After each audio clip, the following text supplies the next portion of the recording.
Pemerintah menargetkan penyuntikan pertama vaksin COVID-19 dilakukan akhir November 2020. Vaksinasi COVID-19 akan dilakukan setelah kepastian keamanan dan kehalalan vaksin dikeluarkan pihak terkait yaitu BPOM dan MUI. Kementerian Kesehatan berencana melakukan vaksinasi COVID-19 pada 160 juta penduduk Indonesia untuk mencapai kekebalan komunitas. November dan Desember kita sudah mendapatkan kepastian ketersediaan untuk digunakan vaksinasi bagi 9,1 juta. 9.100.000 orang.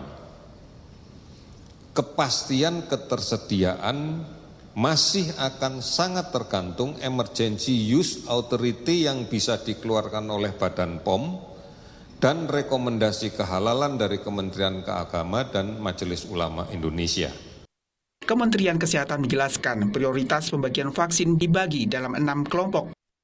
Kelompok pertama yakni orang-orang yang berada di garda terdepan penanganan COVID-19 seperti tenaga medis dan tenaga kesehatan sebanyak 1,31 juta orang.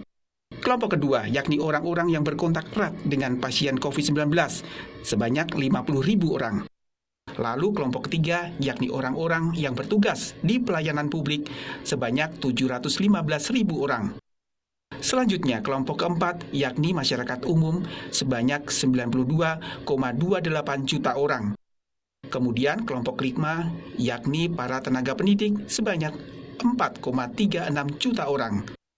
Dan terakhir kelompok keenam yakni para aparatur sipil negara dan anggota legislatif sebanyak 3,72 juta orang. Presiden Joko Widodo meminta peluncuran vaksin COVID-19 tidak tergesa-gesa dilakukan agar tidak menimbulkan kegaduhan. Presiden meminta jajarannya memperhatikan komunikasi publik secara baik agar tidak menimbulkan polemik di masyarakat. Kita juga minta yang berkaitan dengan vaksin. Vaksin ini saya minta jangan tergesa-gesa karena sangat kompleks. Menyangkut nanti persepsi di masyarakat, kalau komunikasinya kurang baik bisa kejadian karena Undang-Undang Cipta Kerja ini.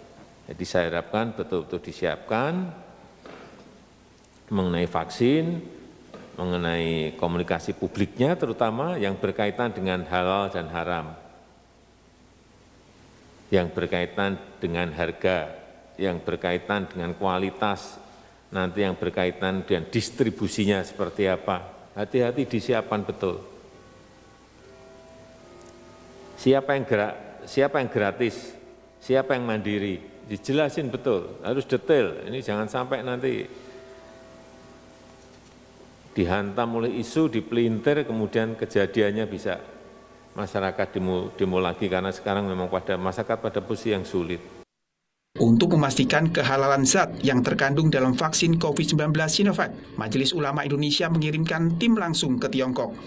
Mayoritas penduduk Indonesia adalah umat Islam, maka kita perlu yakin dan tahu pasti bahan-bahan pembuatan proses vaksin COVID-19 Sinovac ini terbebas dari zat-zat yang dianggap menurut agama Islam adalah haram. Oleh karena itu, kita akan melakukan cross-check di laboratorium kita. Uji klinis vaksin COVID-19 di sejumlah negara termasuk Indonesia masih berlangsung. Ketua Penelitian Virus Corona dan Formulasi Vaksin Profesor Nidom Foundation, Khairul Anwar Nidom menyoroti adanya indikasi efek laten vaksin virus COVID-19. Ketika virus corona mengetahui ada antibodi di dalam tubuh seseorang, maka ADE ini berperan untuk menutup antibodi dan antibodi itu justru akan meningkatkan masuknya virus ke dalam sel, ujar Khairul Anwar Nidom dalam laman kompas.com. Lebih dari 370.000 orang di Indonesia terjangkit COVID-19 dengan tingkat kematian lebih dari 12.000 orang.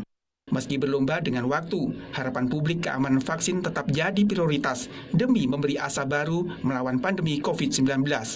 Tim Liputan Kompas TV.